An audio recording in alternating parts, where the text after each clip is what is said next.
Tonight we are talking with author Stephen Spignesi. He is an author of over 60 books. He's a New York Times bestseller, has won numerous awards, been finalist for awards. This man's done it all. And he's getting into the UFOs. Stephen, welcome back. Hi, Dave. Right before the break, we started getting into the whole UFO, USO type aspect of what is actually going on in this world. Now, one of the stories that you have started really compiling a lot of evidence on is the fact that, as we said off our intro, there's a lot of famous people out there who have been public about their UFOs and their sightings, but have maybe had their stories be a little bit forgotten. Why did you, when you started writing, want to look into famous sightings such as this? Well, because the way culture is today, for some reason, celebrities are incredibly tended to and looked up to and given all kinds of attention and respect, and some of which they don't deserve. And so it's just part of the culture that I said, what if celebrities will tout cures and health foods and all of these treatments, and celebrities who have these buy this, buy that, it'll keep you healthy, and there are people who subscribe to that kind of stuff. And I'm saying, what would happen if celebrities made a claim that some people just find unbelievable? So I started asking I asked the question, have any celebrities come forward publicly? And oh boy, the short list, because I had to keep these chapters within a reasonable word count in order to make the book feasible. The names that I really kind of zoomed in on were Muhammad Ali, David Bowie, Jimmy Carter, Jamie Farr, Klinger on MASH, Yes. Jackie Gleason, Dick Gregory, activist Dick Gregory, John Lennon, Gordon McRae. He was in Oklahoma and Carousel. He's on record. Richard Nixon, Ronald Reagan, William Shatner. And I said, that's got to be a joke. But no, he was, he's Captain Kirk, So was he serious? But he tells the story that a silver spacecraft flew over him in the Mojave Desert as he pushed his inoperative motorcycle. And he also claims to have received a telepathic message from the beings advising him which direction to walk. He saw an object glistening in the heavens when he finally made his way back to town, and he believed to this day that this object was the UFO from which he had received either extraterrestrial or metaphysical guidance. And it doesn't play as a joke. This is an experience that he had. And in terms of evidence, if he did see this craft and he did get some kind of message saying, walk that way, and that way put him back in town, and then he saw something fly away, I don't know. That sounds pretty convincing, because how else would he have gotten back to town if he wasn't given directions? But yeah, he's a famous celebrity UFO sighter. John Lennon, he admitted that he saw from his Dakota apartment window. He was standing by the window and he saw an oval-shaped object that started flying from left to right over New York, and in about 20 minutes it disappeared over the East River behind the United Nations building. And he always said he thinks they had been carrying on research. And it turns out this was in his period when he was separated from Yoko. And it turns out that his paramour, May Pang, also saw the UFO and said it looked like a flattened cone with a brilliant light on top. And John actually, this is a quote, he said, "They all think I'm potty, but it's true. I shouted after it, 'Wait for me, wait for me.'" But he never told anybody because he said he knew that he'd see in the paper the following: Beetle sees flying saucer, I have enough trouble with the immigration people already. And Ray Coleman, who interviewed him about this and wrote an authorized biography, and he said, were you smoking pot? Were you drinking? Were you, on anything? And he said, no, God's honest truth. So, you get a guy like John Lennon, William Shatner, and then you get a president, Jimmy Carter. In 1969, he was governor of Georgia. He wasn't president. But he saw something that changed colors and was as big as the moon. He had like 14 or 15 people with him who saw the same thing. He actually filled out a report describing the object, and in detail, and signed it, Jimmy Carter, governor of Georgia. And then you got somebody like Muhammad Ali. He claims that he has seen 16 UFOs during his life, and he said one was cigar-shaped, which is a very common description of the shape of a UFO, and it appeared over the New Jersey Turnpike. Another one, he said, looked like a huge electric light bulb, and he saw that in Central Park, and a lot of descriptions, that's a common description. And his quote is, if you look into the sky in the early morning, you see them playing tag between the stars. Now, that might have been just a little poetic license, but he was very adamant that he knows what he saw, and he believes they were not of this earth. So yeah, the list is out there, and the quotes are out there, and the stories are out there. So it just really interested me a lot, especially like Jackie Gleason. He called his house the mothership in Peekskill, New York. He had this big house in Peekskill, and he called it the mothership. He had one of the biggest library of books about UFOs and the supernatural. He subscribed to UFO journals. He claims to have seen retrieved alien craft from Roswell and corpses, alien corpses. And Jackie Gleason, you would think, he's a comedic actor, Oh no, he believe it or not, Dave, you can really describe Jackie Gleason as a UFO scholar, because that's the kind of study and attention he put into it. Right. Stephen, in regards to Jackie Gleason, now I don't know how true it is. You've done a lot of research, but we have brought that subject up, a couple of minor times on this show over the last couple of years. But didn't he actually go with President Nixon, whom he was good friends with, to see one of these craft that was allegedly at Roswell, saw the bodies, and from what I had learned about that, maybe you can confirm it or not, was that he really was a changed man after that. Like he was always very serious about the topic, but there was something that just hit him about that event. Is that true, or is that just rumor? That story is in my book.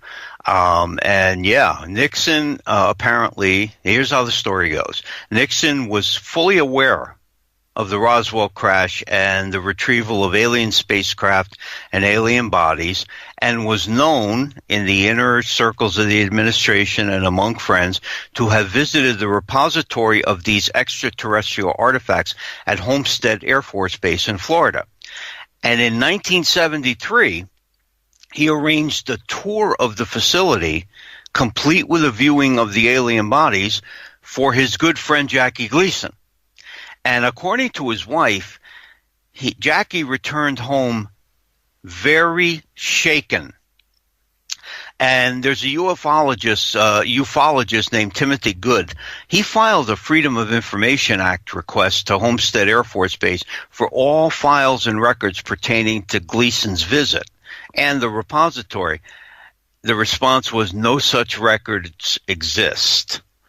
But yes, the story you had heard is common, and yes, apparently it changed him. And the story, according to his wife, that he came home, he was, quite shaken, is the language that's so commonly used. So yeah, Nixon knew about it, showed Jackie, and no records exist. So whether that's true or not, who knows? So in your opinion, in your research that you did, what shook him up? Was it the fact that It wasn't just War of the Worlds through Orson Welles. What was it? I think he saw, if it's true, I think he saw that as confirmation of everything that he had been studying and the reality that we are not alone. To suddenly have that, I mean, look how, well, I won't use the word shaken, but look at the uproar when water was discovered on Mars. I mean, there are more articles and essays and analyses of what that meant regarding our role in the solar system, in the galaxy, in the universe, because the biggest question is, are we alone? And for someone like Jackie, who had been studying all this and who is friends with the president, to suddenly be exposed to proof, I think that really shook him up. Again, there's no evidence, but this story has been around since 1973, and it hasn't gone away, and no one has ever stepped forward to refute it. So I think he was just stunned and said, it is true. It is real. And, you know, when you combine that with everything that he knew from his studies, and he came across exactly what I've come across. Credible people, military pilots, radar operators, astronauts, reporting things that have no other explanation than, well, there is another explanation for UFOs, but it can't apply to all UFO sightings, that they are secret government craft from our country and other countries. That's the common answer to that skeptics provide. Oh, what you're seeing are not alien craft. What you're seeing are secret spy craft that are being made at Area 51, you know. And it's just that, you know, I mentioned I have the complete list of every sighting in Connecticut. There's hundreds and hundreds and hundreds of sightings, and some of them are as random as 3 lights formed a triangle and flew up and down over a church or something. I mean, a government spy craft? Really? That's what you're explaining that away as? There's more going on. And this is what, you know, UFO buffs and ufologists and many scientists and even astronauts say, you know, there is something definitely going on in the sky. And now with digital photography, it's like a dual-edged sword, because now digital photography means that photos of UFOs can be photoshopped, okay? So we have to take current photos with a grain of salt. However, when I do my UFO Experience Illustrated lecture at libraries, I only show photos from like the 50s and the 60s. Like Polaroids or Brownie camera stuff that we didn't have the technology to really dramatically alter. And I'm sure that there are some hoax pictures in there as well, but some of them are just so vivid and so compelling. You got to say, what is this? How could this be anything but a craft that we can't identify? And honestly, that's how I look at my sighting. My sighting fits the definition of being an unidentified flying object. Unidentified. I cannot identify what I saw, so it fits the bill. But it doesn't mean that, you know, it's alien. It could have been. It could not have been. Maybe, I don't know. Maybe it was my eyes. Maybe it was a jet. I don't think so, because its behavior was stuff that current crafts can't do. I saw a silver oval-shaped object moving from south to north in front of my field of vision, and I said, oh, it's a jet. I live near Tweed, New Haven Airport, and we see planes and jets all the time. And I said, oh, it's a jet that took off from Tweed. But then this thing, and this was broad daylight, and I was caffeinated too. It was early, you know, so I had my coffee, and it was flying through my field of vision. And the thing suddenly stopped, backed up, and then winked out, and the sky was clear. and the light turned green, and I continued on my way. But I know what I saw, and I reported it. I did file a UFO sighting report, and to this day, I don't know what I saw. In regards to the stars, let's get back to Jackie Gleason here for a second, because I think that's kind of important. You mentioned there is no official document in regards to the fact that he was with Nixon at a Florida Air Force base viewing this stuff, whatever it may have been from Roswell, bodies, wreckage, you name it. Has any of Gleason's closest friends from 1973 onward ever talked about this story? Did Gleason, do we know if he talked to anybody or gave out any information, even if it was they're real or something like that? Or was he absolutely silent about it because he didn't want to break the trust of Nixon at the time? That's a great question, and the answer is the latter. He never went on record confirming this story. However, we got the facts from others who knew him, including his wife, who commented to someone at how upset she was at what Jackie's state when he returned from the visit. Clearly a presidential visit to an Air Force base, there should have been a clock. They call it the tick-tock. Every day, every minute of the president's day is chronicled. But there are no Timothy Good was told no records exist of this visit. So clearly, Jackie told someone, and someone told others, and his wife commented on it, but he never went on record confirming the story. And I agree with you.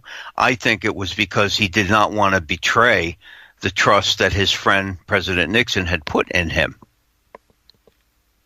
Interesting. Very, very interesting in regards to that. So moving on, because we only got about 3 minutes before we go to break, but I want to get into John Lennon.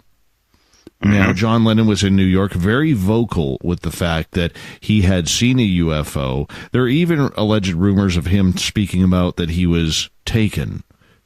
When you looked into that story, considering that Lennon did do an interview on camera about it, maybe a couple, what's your thoughts about that?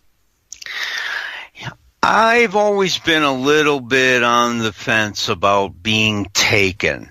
He might have been having an experience. I mean, there are all kinds of these delusional, hallucinogenic type of experiences that drug users can have. I'm not saying he was on LSD or mescaline or tripping. The only validity I would assign to that would be, well, I don't know, maybe. But his comments on the sighting itself, he says it with such certainty and with such vivid description and with such assurance that he wasn't high. That I tend to believe more. I am kind of positive he saw something. As to whether he was abducted, I'm still on the fence. Why would you be on the fence with that? I don't know, because it isn't something that's dominant in his legend, in his story. And I mean, people. I've met a couple of abductees, and I knew John Mack, who wrote. He was a professor at Harvard, and he was killed in a car accident. He wrote a whole book on called Abducted, in which he interviewed people who claim to have been abducted by aliens. And you don't kind of coast through life if this happens to you. You don't make an off-comment remark, oh, yeah, I was also taken on the craft. I don't know. That sounds to me like he may have been confabulating, or it may have been a delusion. It may have happened, but I didn't, from my studying of John, both for this and for my Beatles books and reading quotes and stuff, you don't just like blow off an abduction. It usually is so life-changing that many people, I mean, this is their entire focus and their entire kind of obsession for the rest of their life. And it just seems to be a little bit too flip for me. But that's me personally. I mean, there may be some writings out there that I haven't read everything. I would never claim to have read every book about John and read every quote about John. But the ones that I have seen and I've heard that story, it just doesn't seem like it impacted him as bad or as significant dramatically. Stephen, I'm going to have to cut you off right there because we got to go to break here on Spaced Out Radio at the top of the hour. More Hollywood UFOs on Spaced Out Radio right after this.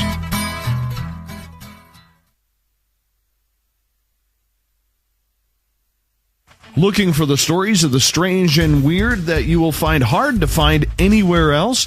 Check out the SOR Newswire on our website. Our writers, led by Captain Shirk, are scouring the world for the oddest and most bizarre stories we can find.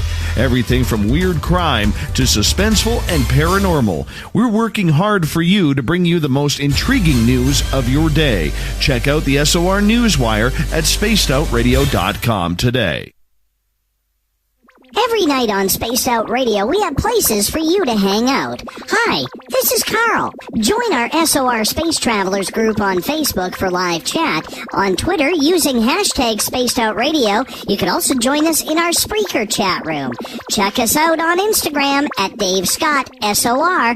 All of our archives are free on YouTube at Spaced Out Radio. By the way, I'll be watching you at your window until you do. Bye! You're listening to Spaced Out Radio Live with Dave Scott on the Deep Talk Radio Network. On the first Tuesday of every month, I encourage you to come along for a journey with me, Geraldine Orozco, on The Spiritual You. Together, we will take a look at how to access the highest expression of yourself and change your life. Consciousness, ET contact, health, and wellness, we can talk about it all. So come along for a spiritual ride with me, Geraldine Orozco, on The Spiritual You, only on Spaced Out Radio. The freedom to post what you want, when you want. That's the social media freedom you need. Social Media Freedom is the free app in your app store. No need to worry about going to jail or being shadow banned any longer. It's the freedom to say what you feel. The freedom to know Big Brother isn't watching. It's the way social media is supposed to be. Social Media Freedom. It's time to set yourself free. Download from your app store today. You know, it's hard being the bad man of ufology, but that's just the way that I like it. This is Chris George Zuger, and I'll be hanging out with Dave Scott and SOR scientist Chris Cogswell for Reality Paranormal, the second Wednesday of every month. And our job is to break it down and come to conclusions as to what is really going on in the supernatural world. I'd love for you to join us right here on Spaced Out Radio. Find your escape where time has no limits. It's about living today and cherishing the heritage of yesterday. A spirit of adventure for what is new with the nostalgia of the past. Your timepiece is a reflection of who you are. Life surrounded by beauty from the world around us to the soul within. EscapeWatches.com. There is no time like the present to enjoy your escape. Use promo code SMF2017 for your 20% discount today. Looking for a place to advertise at a very reasonable cost? Look no further than Spaced Out Radio. SpacedOutRadio.com has an advertising tab that you can click to check out our daily, weekly, and monthly packages to play on the radio, or our website including social media. From commercial spots to banners, we have it all. Check out our competitive pricing today. The Call of the Wild is in Vancouver. The Moose Vancouver is one of the hottest bars and restaurants in the city. Open until 2 a.m. nightly, the Moose will rock you like a hurricane all night long. Great food with everything on the menu at $6.95 near the corner of Nelson and Granville. Get your horns up and come rock with us. The Moose Vancouver, the official rocking bar of Spaced Out Radio. We are getting ready to relaunch the SOR Space Travelers Club at spacedoutradio.com. For $5 a month, you can join us for a plethora of features found nowhere else. Hang out in a private chat room during the show and after party. You can check out some exclusive content and a store specifically for you, as well as a private listener forum where you can post your thoughts, stories, and pictures. The SOR Space Travelers Club, coming soon to spacedoutradio.com. So, you love talk radio? Then you'll love TalkStreamLive.com. TalkStream Live is always on, 24/7, with the best streaming talk shows. Find your favorite talkers and discover some new ones. It's free, readily available online or on mobile with any smartphone or tablet. Finding your favorite talk shows all in one place has gotten a whole lot easier. Just go to TalkStreamLive.com. Be sure to download the free apps from Google Play or the iTunes App Store. Get your horns up with me on Spaced Out Radio. This is Ron Bumblefoot Thal. Come tune in to SOR where you can hear me rock out with Little Brother Is Watching, the official theme song of Spaced Out Radio. And then come on over to bumblefoot.com where you can find out about my tour schedule, my music, and everything else. Bumblefoot.com keeps you up to date on what I'm doing and the best way to stay in touch with my music and music camps. Sign up for my newsletter at bumblefoot.com and remember, Little Brother Is Watching. Hey, this is Canadian Paranormal Investigator Mike Moore. The third Wednesday of every month, I'll be teaming up with Dave Scott to bring you Ghosts of the Great White North. Each month, we will bring on guests from across Canada to discuss their ghostly encounters. Canada is a paranormal hotbed with stories you've never heard, so we're going to bring them to you. So get comfy on your Chesterfield, grab a donut, and join us, eh? Visit purpleplates.com today. For over 40 years, the Purple Energy Plates have been delivering amazing results for their many customers. Inspired by the great genius Nikola Tesla, the harmony, healing, and energetic effects of the plates have proven over and over to be beneficial and often miraculous to thousands of customers. Check their site for daily specials and choose from their many energy products. You won't be sorry. Visit them today at purpleplates.com. You hear footsteps in the empty room above you. A rocking chair begins rocking by itself. Don't be afraid of the things that go bump in the night. Reach for Spirit Storybox, the iPhone app the Huffington Post UK called the only ghost hunting app you will ever need. Spirit Storybox. The spirits are telling their stories. Are you listening? Hi, George Norrie here. Are you ready for UFO MegaCon, the immersion event? 7 days, 8 nights, 50 new speakers. Pleasure to have you here. Now, right before the break, we were talking about John Lennon and Jackie Gleason and their famous sightings. But one that you really like was the fact that former President Jimmy Carter, when he was still governor, claimed to have witnessed with a number of people a UFO. Why don't you tell us that story? Yeah, it happened on January 6, 1969. He was governor of Georgia at the time. He wasn't president yet. And he saw a huge round object that changed colors, and he described it as big as the moon. He was coming out of a meeting with several other gentlemen, and they all saw it. And he then filed a report, a NICAP UFO sighting report, in 1973. 4 years later, he was still so confident that he had seen something unearthly that he decided to go on the record, and I have it in the book, actually, the actual report that he filled out describing location, time, distance from object, shape of object, lights, colors, other witnesses, and signed it, Jimmy Carter. That's a huge statement toward first of all, adding credibility again to the entire phenomenon and the entire experience. And it also kind of speaks to the idea that when someone sees something, many of them must tell you. It's 4 years later. Why didn't he file a NICAP report, in 69? I don't know. Who knows? But 4 years later, he requested the official NICAP form and filled it out, which means what? It means it stayed with him. And now this guy is a PhD.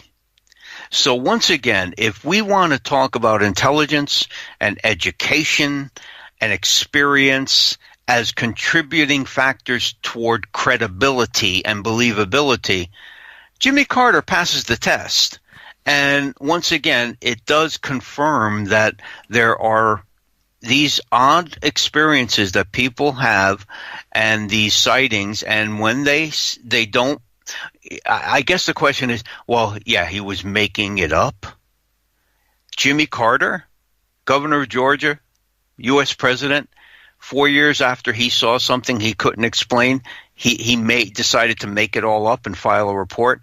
So I assign tremendous credibility toward his citing that it was something that was beyond our ken. And so did Jimmy Carter. Yeah, I consider that a very significant sighting. Yet when he became president, all of a sudden he went silent on it.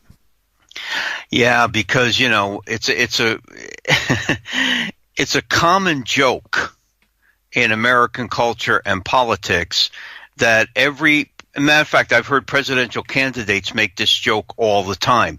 Oh, now I'll finally find out the truth about UFOs. I just don't think he wanted to weigh into that and wade into those kinds of waters, because media would focus solely on that, and they would ask him a million questions, and he'd be mocked. And, the presidential utterances carry far more weight than ordinary citizens or even a governor's. So I think he just kind of see my report, and I have nothing else to say about it. I can't blame him. I mean, the media would have just gone crazy with that. It would have been a total fixation, and it would have distracted from everything else that was going on. So yeah, I can understand that. I really can. Well, I can understand it too. I mean, when you're a man of power and you're somebody who is being pushed into that level, you have to have some sort of modicum of silence, especially when it comes to extremely sensitive topics like the UFO topic can be.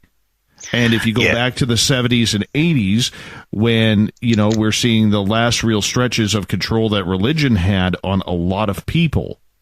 Right. Even though people still went to the church. People still, it's not like it is today where people are finding their own spirituality much more than using religion. And that's not a shot at religion for anybody who's listening. It's not a shot at all. It's the reality of where we are.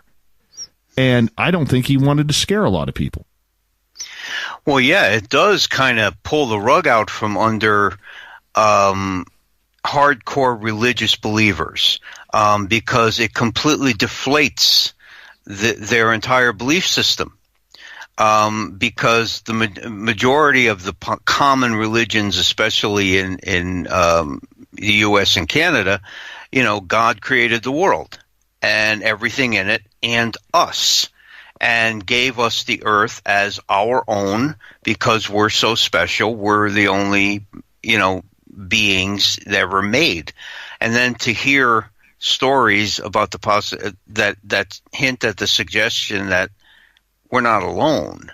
Yeah, that can be really upsetting to people who have been born and raised with, the mythology, the Christian mythology, or any religious belief system. So I agree with you completely. I think he just realized he'd be opening a can of worms and perhaps getting into areas of discussion that he just didn't feel was appropriate for his role. Like you said, a man of power. And it's, the thing, Reagan too. Reagan had a UFO sighting in 1974 when he was governor. And the story goes that, he was flying in a Cessna. He owned a Cessna Citation, or he was renting it or whatever, near Bakersfield, California, and it was like between 9 and 10 at night, and his pilot, a guy named Bill Painter, said that they all saw an object, a big light that was flying a bit behind the plane. It was fairly steady, and it began to accelerate. Then it appeared to elongate, and then it flew away at a 45-degree angle very rapidly, which is a behavior reported in many other UFO sightings. A lot of the pilots in Project Blue Book report the object then flew out at a 45-degree angle at unimaginable speed. And Reagan, you talk about presidents going on the record with stuff like this. He told a reporter for the Wall Street Journal. We followed it for several minutes. All of a sudden, to our utter amazement, it went straight up into the heavens. When I got off the plane, I told Nancy about it, and we read up on the long history of UFOs. Norman Miller was the name of the reporter who had interviewed Reagan, and he took the leap and said, he asked Reagan point blank, do you believe in UFOs? And Reagan immediately distanced himself from the serious UFO believers, even though it was obvious that he believed what he saw qualified as one. But his quote is, let's just say that on the subject of UFOs, I'm an agnostic. So, there's that tap dancing, Dave, that goes on, the rhetorical tap dancing, that people of power, they hedge, because, it just has such impact when they say something, and that got very little play too. So, it's there's so many other things going on in the world though, and this is fringe stuff for a lot of people. So there tends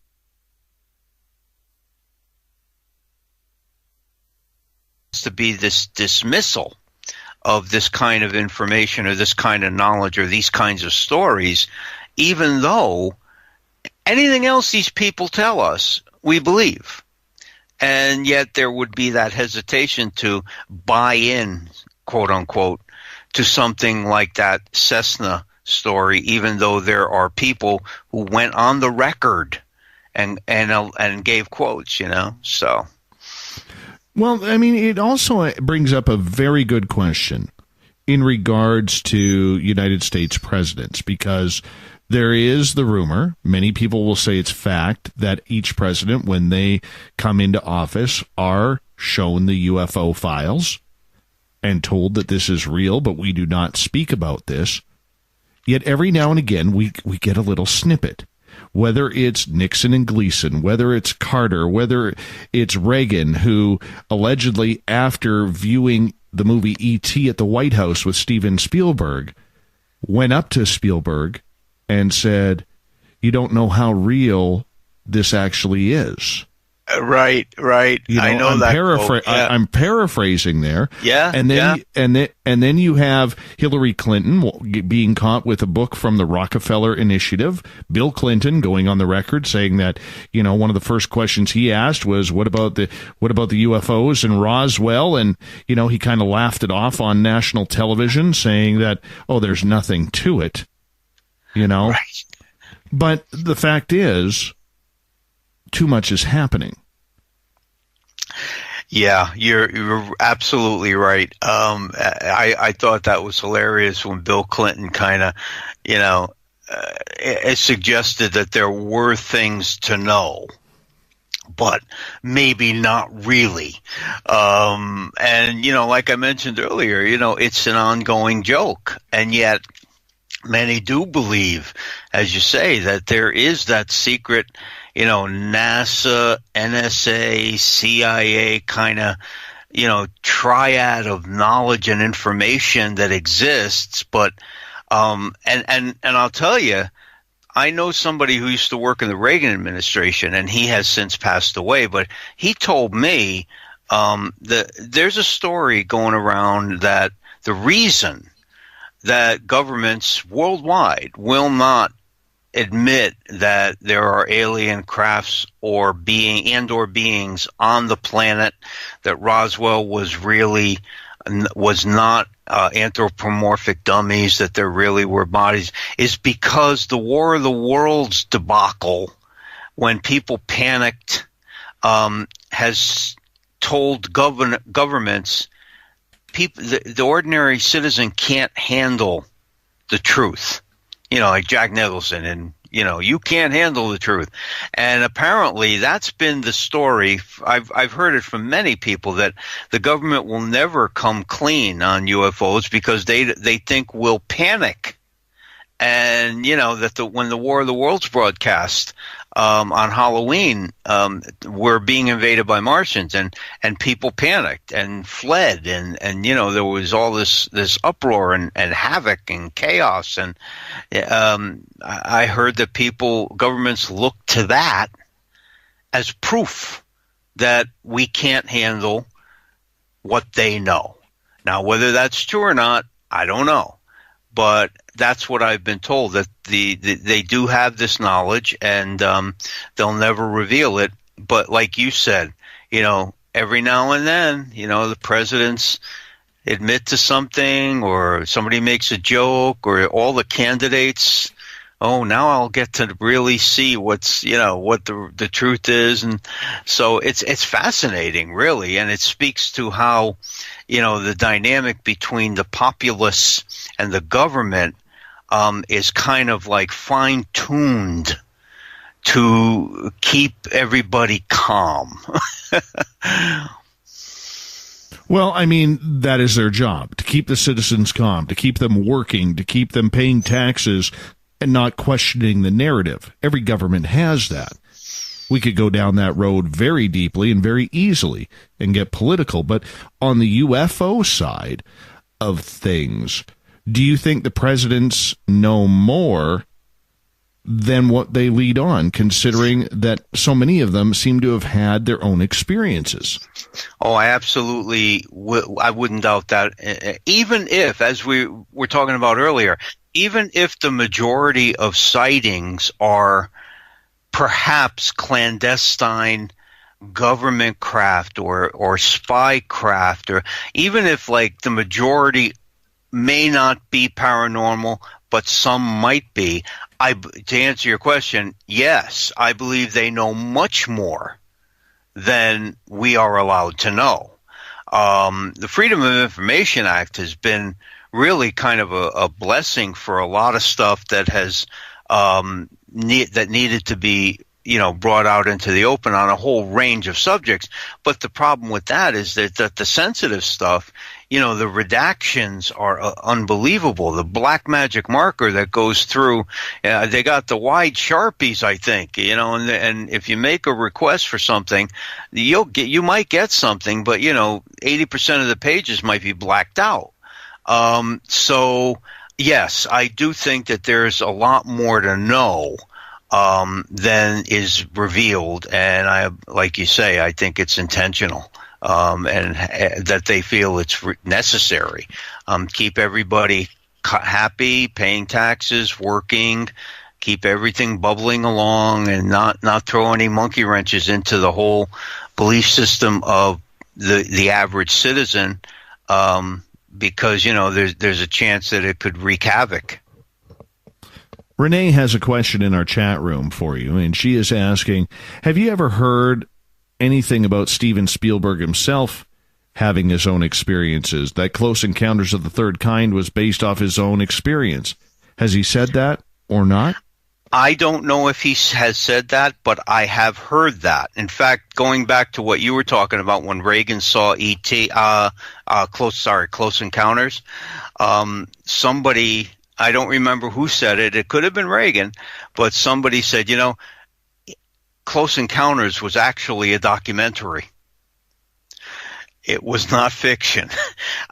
So it would not surprise me if Spielberg ultimately comes clean someday and says, I had a sighting, I had an experience.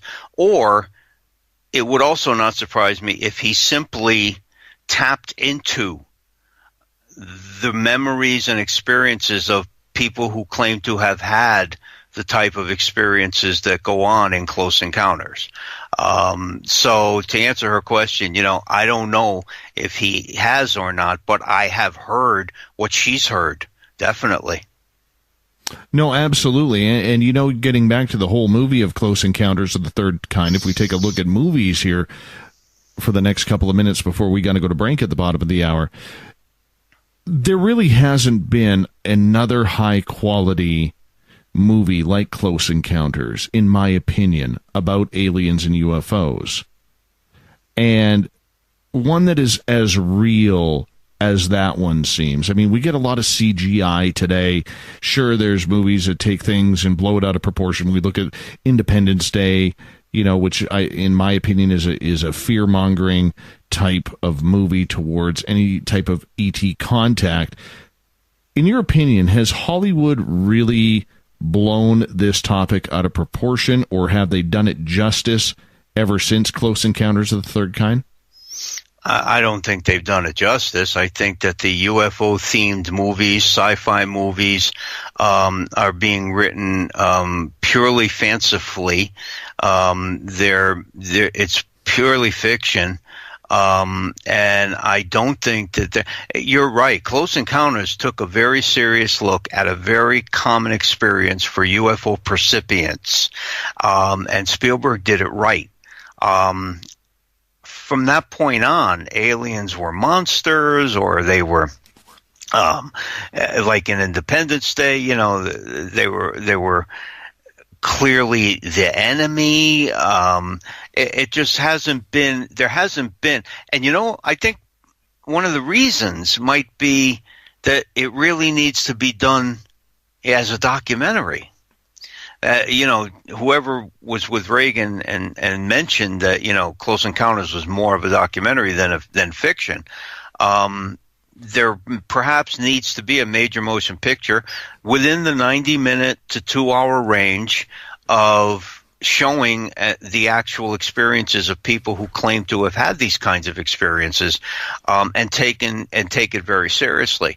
It's all fantasy and violence, and the majority of UFO percipients, the most common alien is described as the gray, and there hasn't been a movie, or I don't know, I haven't seen everything, but I think I would have heard, where grays were treated as the definitive alien type of creature, and whatever they're capable of doing. Some of the abduction films, like Fire in the Sky, yes, they try and show the abduction experience, but again, the alien is the enemy. But Travis Walton, in that case, who I will be meeting later on this year at Alien Cosmic Expo. Yeah, I mean, he's come out and said the movie was nothing like his personal experience. And, he, because of a non-disclosure agreement, he had to wait a number of years before he could really talk about that. And maybe this is a topic we can continue on here through our break at the bottom of the hour here. But I think that goes to show that, even though it may be based on a true story, how loosely based is it? And I think that's the danger, Steve. That's the danger that we have, especially when Hollywood has so much influence on the public. Well, they're making an entertainment product. And they've done it a million times. They are going to want to entertain, and they have all of these algorithms that say, well, we need this, we need that, we need this. And very often stories, even based on true stories, get distorted. They combine characters, they eliminate scenes, they change dialogue. And then, like you mentioned with Travis, later, that's not what happened, man. I mean, let me, read my book. Exactly. That's what happened,